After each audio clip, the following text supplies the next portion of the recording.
This is It Happened Today in History. Today is December 15th, a Sunday. You all getting ready for Monday?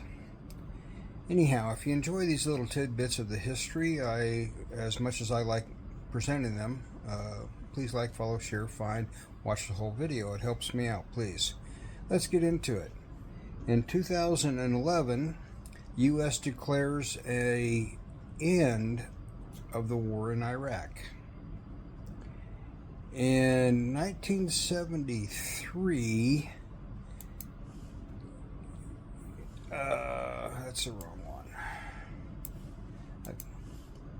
John Paul Getty III, the grandson of American billionaire J. Paul Getty, is found alive in Naples, Italy, 5 months after his kidnapping by an Italian gang. J. Paul Getty, who became the richest man in the world in 1957, had initially refused to pay his 16-year-old grandson's $17 million ransom, but finally agreed to cooperate after the boy's severed right ear, was sent to a newspaper in Rome. He eventually secured his grandson's release after paying $2.7 million, the maximum amount he claimed he could raise. In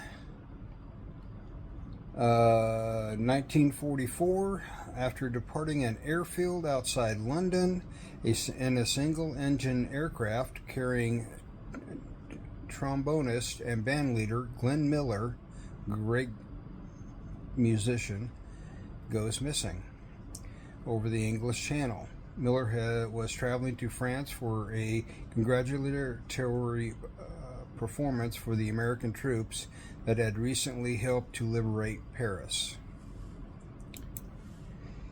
Hello, Oreo. In 1961, in Tel Aviv, Israel, Adolf Eichmann, a Nazi SS officer who organized Adolf Hitler's final solution of the Jewish question, is condemned to death by Israel He's condemned to death by the Israeli War Criminal Tribunal. In 1993, in art and literature, Schindler's List opens and wins Steven Spielberg his first Oscar. In Cold War 1978, United States announces that it will recognize communist China. In crime, in 1988, musician James Brown begins his prison sentence. In 1961, I read that one. In 2000, in landmarks, the Leaning Tower of Pisa reopens.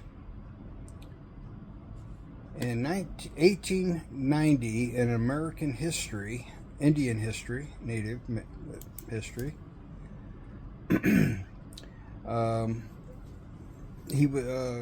Sitting Bull, was it Sitting Bull? Yeah, Sitting Bull was the recognized leader of the Indian tribe at that time. And when the apocalyptic spiritual revival movement known as the ghost dancing began to grow popularity among the Sioux in the 1890s, Indian agents feared it might lead to an Native American uprising.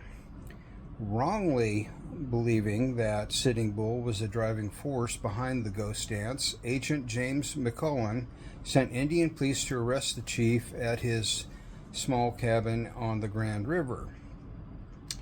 The police, rousting Sitting Bull from his bed at 6 a.m. in the morning, hoping to spirit him away before guards and neighbors knew what had happened. When the 59-year-old chief refused to go quietly, a crowd gathered and a few young men threatened the Indian police. Someone fired a shot that hit one of the Indian police. They retaliated by shooting Sitting Bull in the chest and head, killing him instantly before ensuing gunfight ended. 12 other Native Americans were dead and 3 were wounded.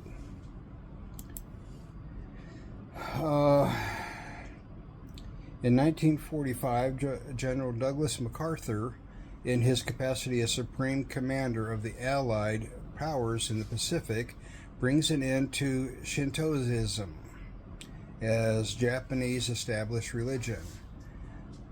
The Shinto system included the belief that the emperor, in this case Hirohito, I know I butchered it, sorry, was divine. And they needed to stop that, so they had to abolish the religion. In 1925, Madison Square Garden formally opens with NFL game.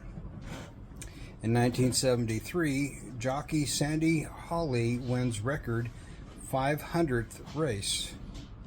In 1974, Catfish Hunter becomes NBL's first free agent in modern era. In the U.S. Constitution in 1791, the Bill of Rights is finally ratified. In 1917, Russia reaches armistice with the Central Powers. And there you have it, Sunday, December 15th. Hope you all are having a good weekend. I'll see you tomorrow. Bye.